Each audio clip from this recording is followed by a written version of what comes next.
We have an astonishing level of lack of leadership in this state in so many corners, particularly our state legislature, but frankly at many, many levels of government. And that's what's frustrating people. People don't see elected representatives trying to serve the needs of the people. The elected representatives, including my opponent, are very quick to serve the interest of their campaign donors, particularly the people from the financial services, the banks, Wall Street, the richest people in our society who fund the campaigns of elected officials.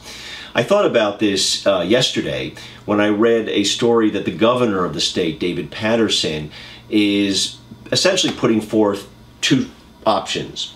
Either he is going to shut down government, or the state has to furlough 100,000 workers in order to close a fiscal gap.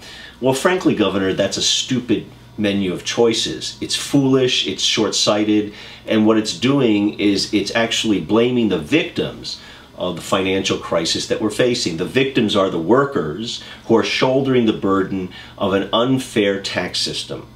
The top 1%, the top 5%, but particularly the top 1% of the state are not paying their fair share in taxes to keep the society going. I've said this many times, that if we had a progressive tax system, something that resembled a progressive taxation system that we saw in the 1970s, 95% of the people in this state would have a tax break, and the top 5% would be asked to pay a little bit more, and we would have somewhere on the order of $7 or $8 or $9 billion more to basically pay for the basic services that we expect to have in a decent society.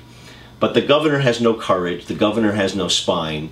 He is caving in to the special interest in this case, that's the elite, the top 1%, and he's getting no help, obviously, no support from the Democratic Party in the state, which I think is caving into the special interest too. So let's stand up now for the regular worker. Let's not put this crisis on their backs. Let's ask the people who have benefited enormously from the last 30 years of wealth creation, the top 1%, let's get them to pay up their fair share right now.